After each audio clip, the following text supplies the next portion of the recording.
going on? It's your boy Dominican John, and I'm here with Tobias Loves Hookah. You already know the vibes. You already know the vibes.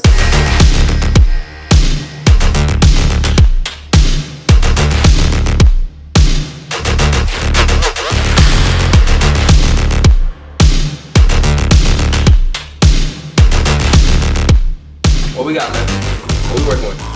I'm using my Zebra hookah. It's an all-glass hookah with the silicone hose, custom glass tip.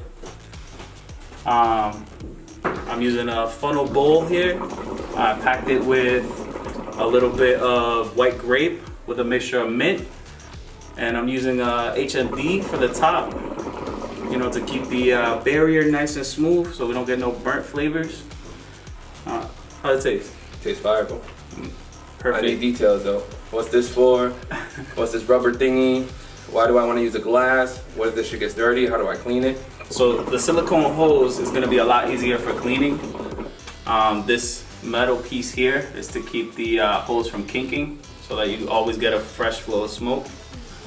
The glass tip, I prefer my glass tip because it's easy for me to clean, but that's just a preference. You know, you can get different types of tips for that. You can get aluminum, glass. Some people use resin. You don't like the wooden ones with the original ones?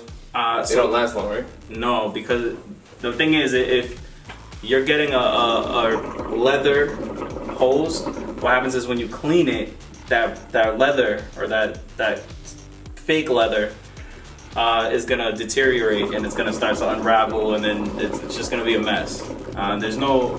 So they advise you not to clean it with water, but then that's just gonna hold bacteria. Every time I use a hose, or I'm done using a hose, I set it in hot water, you know, to get the bacteria out. Same thing with the glass tip. You know, I think it's a lot easier to clean. You know, you can actually see, you know, if there's anything left in there from the molasses, from the hookah, and it's just a lot easier. What's this little tube? So this is a purge valve. This is how you're gonna get your smoke out of your chamber.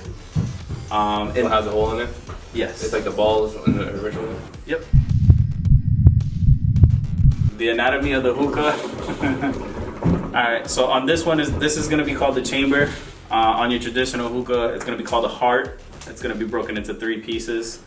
You're going to have your down stem, your heart, and then you're going to have these 2 valves here. One's going to be for your purge, one's going to be for your hookah hose.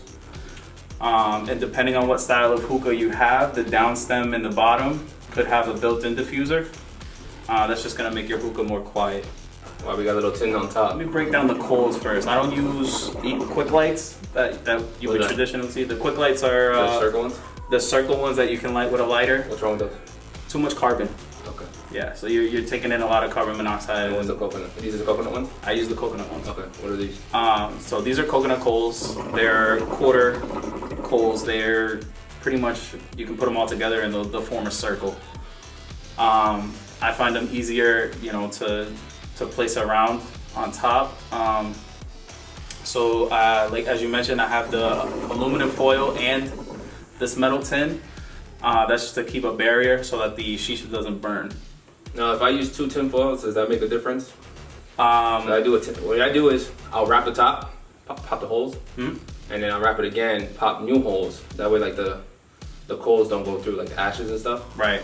Oh, yeah. So I use 2 tinfoil pieces. I find that, you know, if you use one, it kind of burns easily.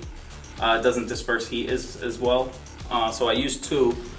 And then, you know, just to keep the ash out, as you said, I use the HMD. This is a glass hookah. You ever put it in the freezer and then set up a hookah? Or can you do that? So if you're putting hot water and you're going from extreme cold to, you know, room temperature, there is a chance that it will crack. So I don't do that with this one. However, you can put fruits in there. You know, I've used oranges, lime, lemon. Give it flavor? Yeah, just a flavor to accent the shisha that you're using. Is it from China? Thailand? Zebra is based out of the UK. Okay. So you're not gonna see too much of these. These hookahs do generally go for anywhere between $150 to $200. And If you notice, my purge is kind of sticking out a little bit. I kind of had to makeshift because when I got this was the only thing that it came with, was the base, the down stem, and the stand. So I made it work. You know, I didn't want to see the hookah be disrespected, so I'm using it. So what's the game plan? What's this Toby Loves Hookah review? Don't forget the review part, guys. It's Toby Loves Hookah. We just changed it. Fact. I own 50% of the ownership of this company. I'll do it 15. 50% of this company. You guys see we're in a basement with some freshly painted walls.